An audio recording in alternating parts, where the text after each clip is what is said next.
Mute everybody. Oh, I muted you, John. I didn't mean to do that. John, you might want to unmute yourself. I accidentally muted you. Everybody.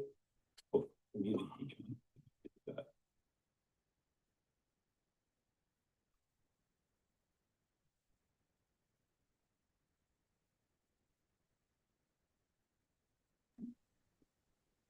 There he is. Good job, So John. now, Yeah, you're good. Sorry about that. no, it's okay. I can't see for the glare behind me. Couldn't It's see all what's. good. All right, welcome everybody to Pain Free Movement Monday. We've got a few people in studio here today on Zoom, so thanks for showing up in person. And we've got, let's see, geez, we got 50 or so already on the YouTube stream, John. So it's going to be a fun one here today.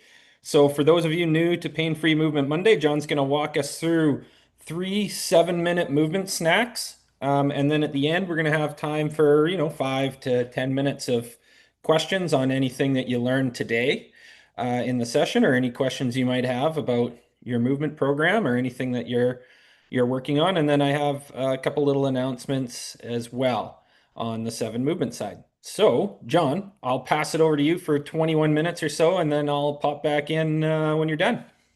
Okay, great. Thanks. Folks, today, as Dan mentioned, we're going to do 3 movement snacks. The first one is going to focus on the foot and the ankle. The second one's going to focus on the pelvis and the hips. And then the third one's going to focus on the thoracic spine. So first thing we're going to do is we're going to start with a little mobilization of the foot and the ankle. And we're going to do this in 3 planes of motion, which means 3 different directions: forwards, backwards, side to side, and through rotation. So first one I'm going to have you do is you're just going to stand on one foot. I want you to reach your foot forward as though you're dipping your toe in some water, just trying to test out the temperature of that water. If you're in Florida, it's probably boiling. If you're in Yukon, it might be a little chilly. So you choose which area you want to dip your toe in. But all I'm doing is I'm just reaching forward, touching my toe in the water, and at the same time, I'm flexing my ankle that I'm standing on. So the driver, the action of this is my foot is moving forward, but the reaction is happening to the stance leg. Okay, then we'll do the other side. Same idea. Just getting a little bit of motion in each ankle. We're moving slowly. Try to get some extensibility in the connective tissue. That's the whole idea of a mobilizer, is just to improve extensibility, which will then create better mobility. Okay, that's why we call them a mobilizer. All right, next one, we're going to go same idea, but we're going to reach to the side this time. So the puddles to the side of you might be like you're on the dock and you're just dipping your foot in off the side. But you'll see that I've shifted, my head stays over top of my foot as I reach. That way, all my weight is onto my stance leg as I reach to the side. Okay, let's do the other side. We do 7 each side. 2, 4, 5, 6, 7. Okay, now we're going to pick a different plane of motion. We're going to add some rotation to it. So what you'll feel now is on your stance foot, your foot's going through pronation and supination of the foot, which is what we call fancy terms for the rotation at the foot and the ankle. So we're just going to rotate. You're dipping your toe in front, across your midline, the back. And as you'll see, we got some relative rotation of the knee and hip going on here. Even though we're thinking about rotating at the foot and the ankle, it shows us that the body is not made up of individual parts. We are the sum of all the parts in our motion. See, my spine's even rotating in this exercise. So it's kind of a full body exercise, even though we've got kind of a isolated focus to it. It's not so isolated. Okay. Now that we've done some mobilizers, let's integrate some motion at the foot and the ankle. So we're going to add a little bit of a hinge movement. So I'm going to balance mostly on my front ankle with this back foot is back here, just kind of as a rudder or a kickstand. Call this a 1.5 stance. All you're gonna do is you're just gonna reach down towards your foot and then come back up. Reach to the sky, down towards your foot, come back up. So we've got a little bit of loading now going into this foot and ankle. Got a little loading into the knee and the hip.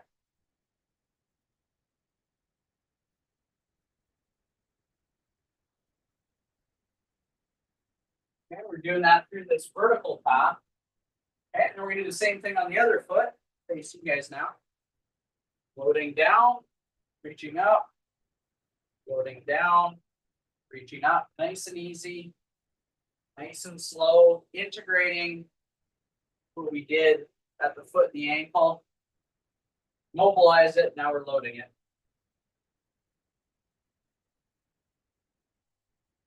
Okay, so that's what we did with a bit of a squat movement. Now let's go sideways. We're gonna add a bit of a lunge to it. I want you to step and step back.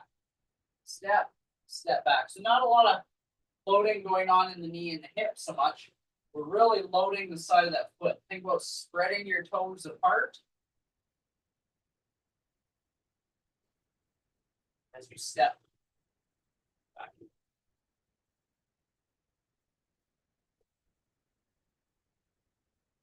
Okay, let's go to the other side now. Load, unload. Load, unload. Spreading that foot. Gotta get the whole foot in contact with the ground. Small step. Okay.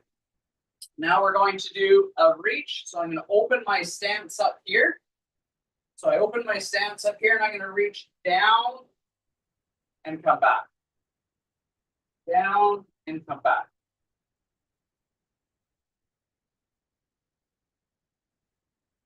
And floating that foot in the ankle and the hip. Do this different plane of motion here. Okay, let's go to the other side.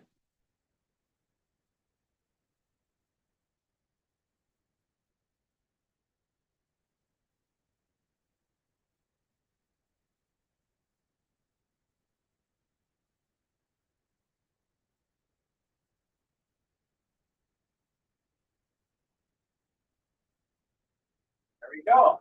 Okay, let's go into the hips a little bit deeper. Let's get some extensibility into the hips. So we're going to take a long stride. The long means I've got a really, really long extended stride with my hip. We're going to tilt your hips left to right. Tilt them left to right.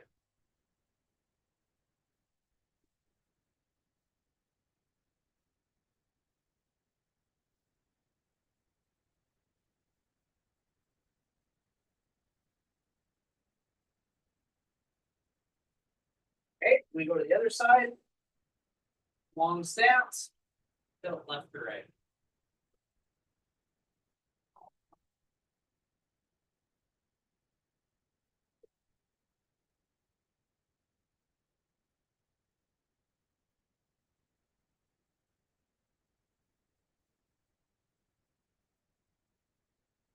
Okay, then we go long stance again. This time we're going to rotate the torso. Take that trunk, rotate it. So again, even though our focus is on the hip, we get lots of stuff going on at the foot and the ankle and the spine at the same time. Okay, other side.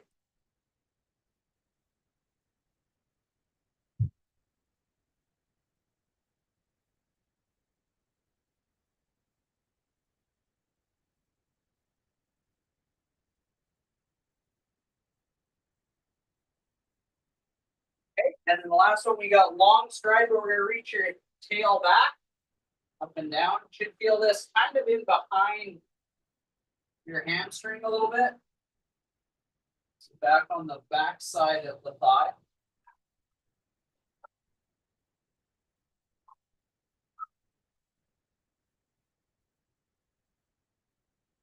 Okay, the other foot forward.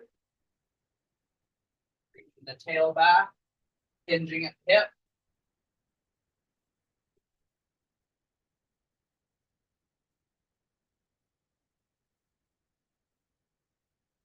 Two more. Last one. Okay, let's interact the foot and the ankle and the hip together with some squats. So you're gonna put your feet a little wider than shoulder width apart. Toes are gonna be turned out slightly. You can put your hands up as though you're carrying a heavy basket. And we're just gonna bend at the knees and hips, fold the body. Squat by definition is called a fold. We're just gonna fold ourselves up into thirds.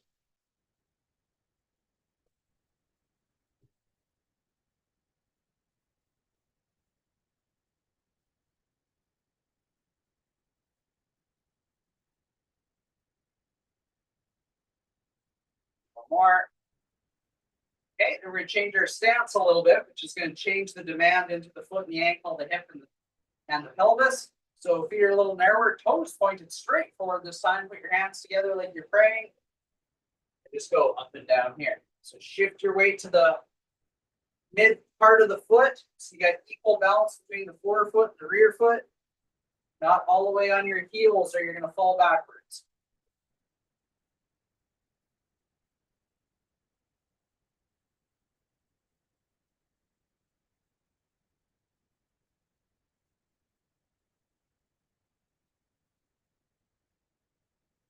One more. Good job. We're going to go into a long stance. Hands are going to be up at the side, and we're just going to bend both knees up and down. So we're looking from the side here. You'll see that I'm just trying to stay as vertical as possible. You self-select how deep you feel comfortable going. You want to go all the way to the ground? That's great. If you just can go from here to here, that's great too.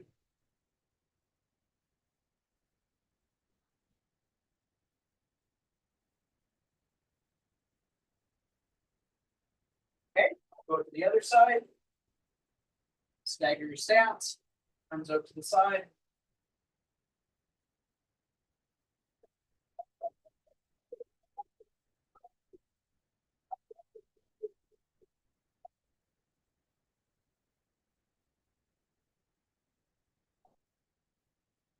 Time. 7, great stuff. Now we're going to go into the thoracic spine. So 3 planes of motion we're going to go is forwards, backwards, side to side, and then rotation. So let's start forwards, backwards. Let's decouple the pelvis. We'll put one foot just a little bit further forward than the other. Take your hands, reach them behind you, then reach them down in front of you so that your spine has to round and then extend. Round, extend.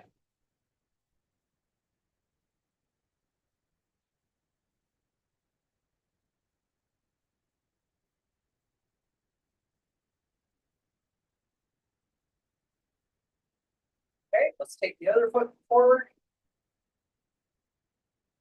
Down towards the ground, up and extend.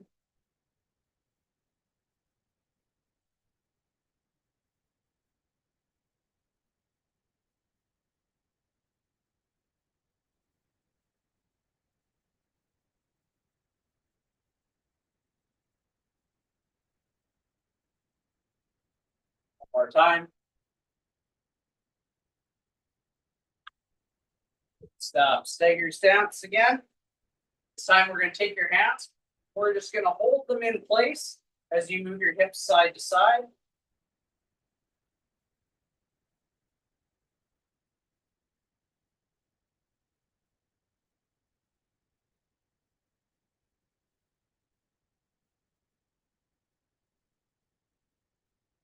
As you bend at the side, you'll notice my hips are moving opposite of my spine.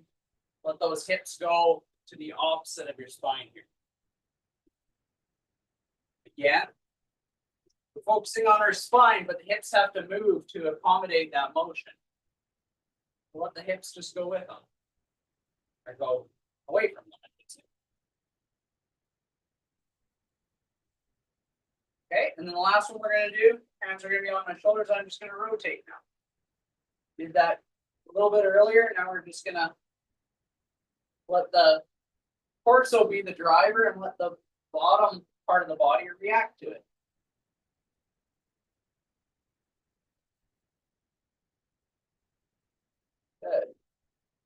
to feel what it's like to let your eyes go with your elbows.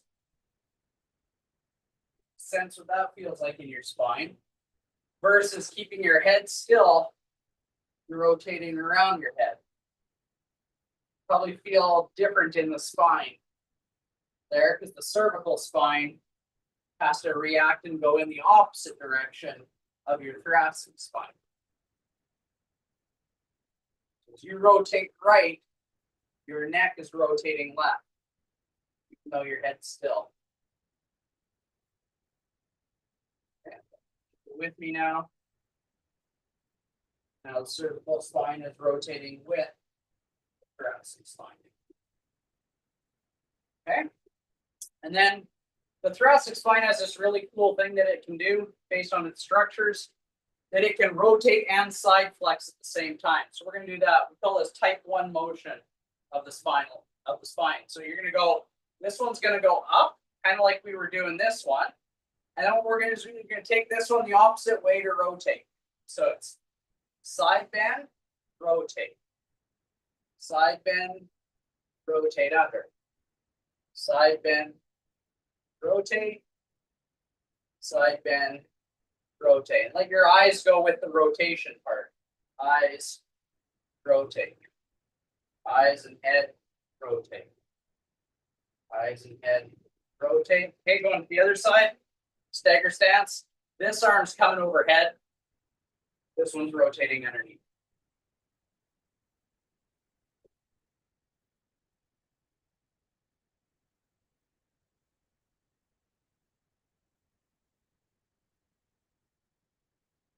More time.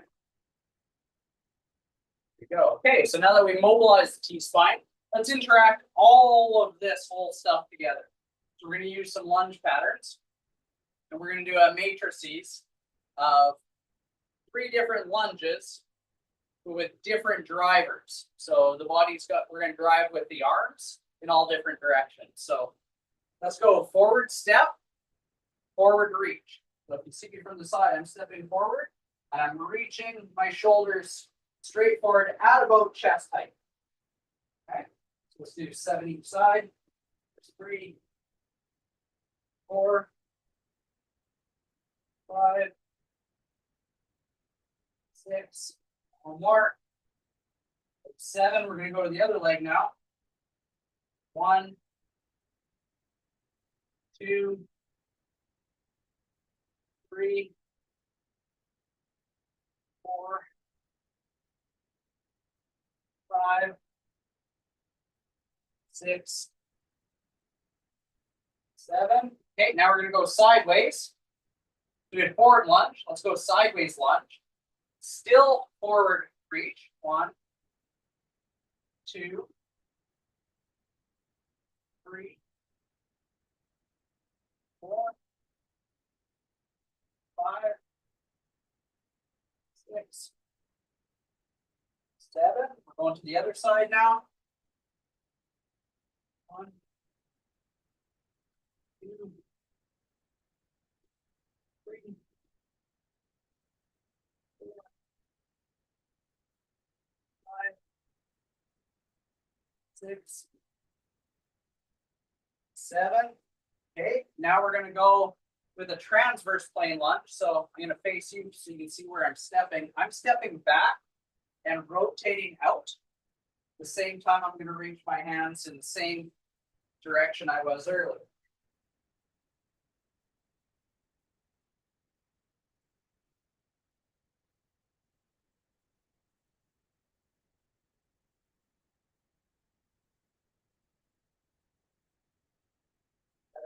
Okay, and then we go same idea this way.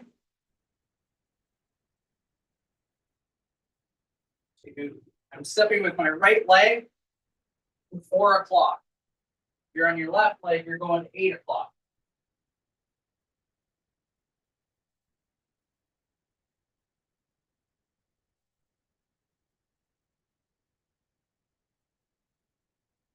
Okay. All right. So now we're going to switch where our hands are driving now. We're going to emphasize the frontal plane of motion with those 3 different directions of lunges. We're going to step forward. This time I'm going to reach my hand down towards about knee height. And you'll see I'm side flexing and leaning into that hip.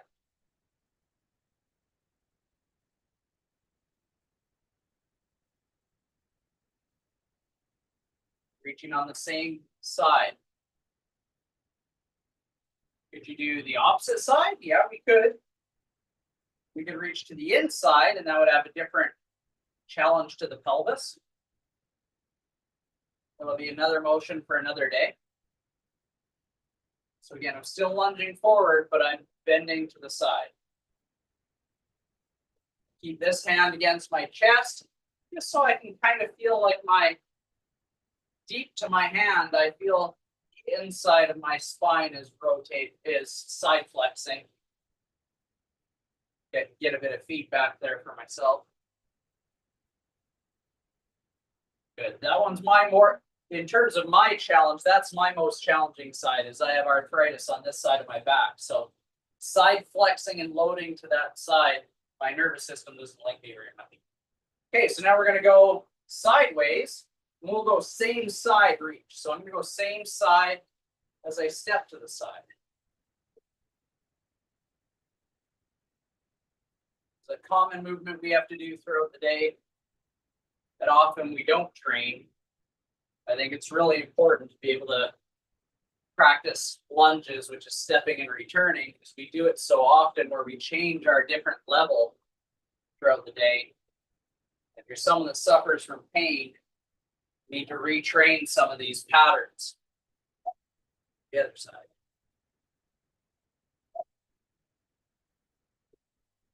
So this is something that I work on almost daily to make sure I keep up the motor patterning so that if I do have to access it, I have it. I don't have to relearn it. That's one of the problems that we have today is as we age, we stop doing all the things we used to do when we were younger, and then the brain forgets the pattern of how to put it all together, and then the body doesn't like us very much. All right. Go sideways. We got to go stepping back now. Step back, reach to the side.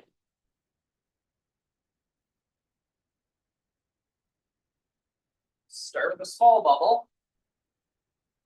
Small bubble.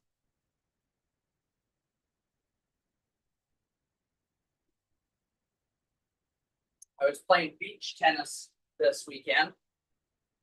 And what was fun about that, the other side now, was that I played all kinds of racket sports. I never played beach tennis with this unique paddle, the unique ball, and of course you're on the beach, so the ball isn't bouncing. So your need to be able to lunge is so important, to be able to lunge and reach, because you can't capture any energy from the sand. You need to be able to move quick, but also be in lots of control, because a lot of the shots you have to be kind of like scooping and try not to whack the ball so hard because it'll travel really far. So it's good to practice all these different lunge patterns that I do in pickleball and tennis, but on a different surface, it's a completely different game. So it's important to be practicing these. Okay. The last one we're going to do is we're going to do some rotation of the spine. As we step forward, we're going to pick up our speed a little bit. So this is the plane of motion we can generate most of our power from. So let's just increase your speed a bit. Rotate towards your lead leg. You can also rotate away from your lead leg. That's just a different tweak, which will have a different response in the hip. I welcome you try that tomorrow.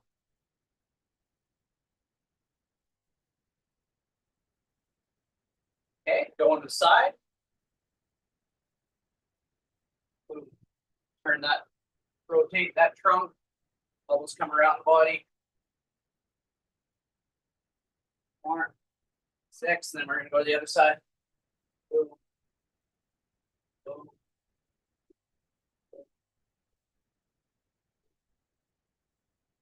Boom. And we're going to go backwards. Step back and rotate. I'm going to turn my head with my elbows. Challenge my vestibular system a little bit.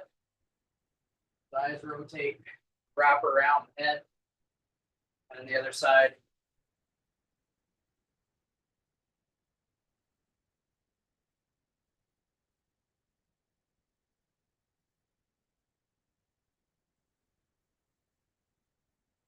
And rest. Good job, folks. Really well done today. We integrated the foot, the ankle, the hip, spine, and a bunch of different movement patterns. And most importantly, just created some rhythm, good rhythm and timing, some coordination to help establish some good programming for your brain. The motor programs that are in there, us resetting them all, getting them feeling like, oh yeah, my body moves as one integrated unit. Let's train it as such. Increase extensibility, then ask the motor system to be able to coordinate you in 4 dimensions. So really well done, you guys. Awesome job, John. Thank you, everybody. So we have a few minutes here for some questions. I have a couple on YouTube, but we always give it to the folks in studio here first on the Zoom call. I'll give a couple seconds here if anybody wants to come off mute and ask John a quick question about today's session.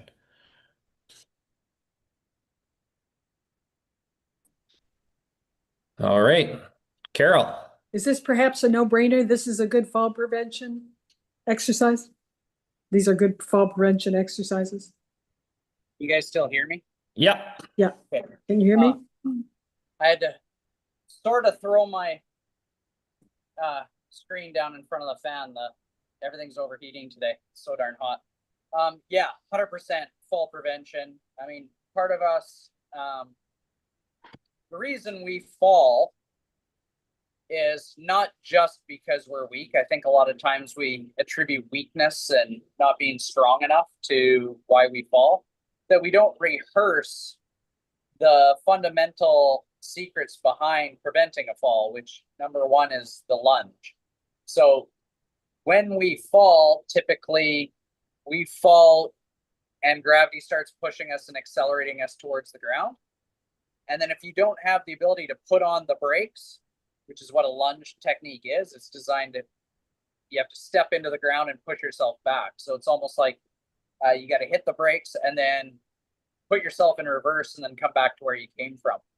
That motor pattern with a lot of people isn't set. And so when people start losing their momentum and their weight starts to accelerate towards gravity and gravity's pushing them to the ground and they don't have that motor pattern, instead what they try to do is they try to get their feet underneath them and they start to accelerate. And the challenge with that is that, well, now you've just added speed into the equation, which means when you fall, you're going to hit the ground even harder, right? Because you've added more momentum to your mass going towards the ground. So we say that in order to help prevent falls, you need to get really good at the lunge pattern. And so we start you with a small bubble, and then we start expanding your bubble up, which means now that I'm increasing not only distance that I'm stepping, but also depth, how low you're going. Mhm. So what we demonstrated today was not a lot of depth. We didn't lunge with a very big step, but what we did is we started to integrate your foot with the ground, foot with the ground, foot with the ground. Then we start to integrate your eyes as to where I'm going so that now your vestibular system knows where you are and can recognize, oh yeah, when my head goes down this way, I know to put my foot in the ground and stop, right? And so that's the biggest challenge that we have, I think, to preventing falls, is just that our motor system is delayed and it's not used to have to turning on those muscles quickly like we need to. Yeah, I'm hearing more and more from friends about falls, and it's very disturbing, as they get into their mid 70s. And Yeah. would a good modification for something like this video be to hold on to maybe 2 chairs? I mean, you can't really do this one sitting. Yeah, the modification, like if they're already if they're standing and can ambulate and locomote on their own, I would have them do it standing. They could have things around them, so if they just feel they've got something to touch onto. Yeah. Because remember, like, safety and security is the key to any motor program, right? Like, if you had me practice my lunges on a ledge, balance beam. well, yeah, even on a balance beam, or even just like on the side of my house or up on the roof of my house, I'm not going to have the same level of motor ability, right? Because fear gets in and it's going to like clamp everything up. So anytime you can create a bit of safety and security, it's great. It's just we don't want them to, we want to expand their bubble, but keep the security up at the same time, right? Okay, thank you. Yep. Awesome. Thanks, Carol. Let's see, John, I got a couple here from YouTube that I think are really interesting. So talk a little bit about movement snacking for people who are in pain. So this person's saying, hey, they've been told not to move very much, which seemed counterintuitive to them, but they like this movement snacking thing. So I guess the question is, how much should they be movement snacking and how often? Okay, so resting or not doing anything is the worst possible thing you can do for biology. So if healing is a part of biology, in fact, the way we accelerate healing is through movement. So by stopping and not moving, you are making the body stagnant. You're not taking a joint, if it's a joint issue, you're not taking the joint through its adequate motion. You're certainly not centrating that joint, which means putting it in its optimal position. Oftentimes when we have joint pain, it's because that joint is jammed into its articular surface and we don't get good motion in that joint. So the trick with exercise snacks and what we do for pain management is to give you smaller doses more frequently throughout the day, but teach the body that it's safe to move. So what we would do is we would test what ranges of motion that you're comfortable in, what ranges of motion you're restricted in, and stay like just a few degrees before that restricted motion. So let's say, for example, John's bugaboo is he's got arthritis in his lower back here. And when I side flex and go here, I don't have a lot of space there. So two bones are colliding, right? So what I would do is I'd go, well, John doesn't like getting all the way over here. So what I might do is I might just stay here. And I'm just going to do this every other day or every day for maybe a minute or two. Because what I'm now teaching the nervous system is that when I side lunge, my brain goes, that feels pretty good. That's safe. I like that. Okay. And then we can expand out that way. So if you got a fresh injury, like let's say you have an acute injury, you sprained your ankle, for example, and they say rest it, don't do anything on it, stay off of it. I would push against that and literally be like, all right, how much weight can I put on this structure? And then how could I drive maybe my head on top of that foot to help drive the foot into the ground, to help tell the nervous system, hey, the joint isn't moving, but I'm loading into that joint, as opposed to like stepping and not having the stability. I can keep stability in my foot, but I'm going to drive my load on top of that foot and start to get some, the technical term for it is mechanotransduction. That's where we use mechanical energy to convert chemical activity so that chemical activity will actually increase healing. So if I can get more cells to that area and more loading to that ligament, the body will want to send collagen to that area to help scar up that injury. So depending on what your injury is and what pain you have, whether it's chronic pain or acute pain, the goal is still the same. Let's get you moving just a little bit within a pain-free range of motion that makes you feel a little bit better. And so it might be challenging and scary, but the nervous system and the connective tissue system and the muscular system and the circulatory system all have to work together. When you're resting, none of that is taking place. So that's why it's so important to move when you're injured. Awesome. Awesome. Thanks, John. Thank you, everybody. Couple little announcements is we do have several 30-day protocols available on our website. Been getting a few questions about that. One is specific to back pain that John created. We also have fall prevention program on there, Parkinson's program. So you can just go to 7movements.com to find those. And on October 15th, we're having our next live 7 Movements Health Leader training from 1 p.m. to 5 p.m. Pacific on October 15th. Again, you can go to the website and register if you'd like to join that class and become a certified 7 Movement Health Leader, which basically means you become an advocate for us and can refer people into our protocols and attend our monthly roundtables and that kind of thing. It also is the first step to potentially becoming a 7 Movements coach and being able to deliver some of our programming like you watched John do here today. So hopefully that answers most of the questions I got in YouTube here today. Thanks, John, for popping in, and we'll see everybody hopefully next Monday.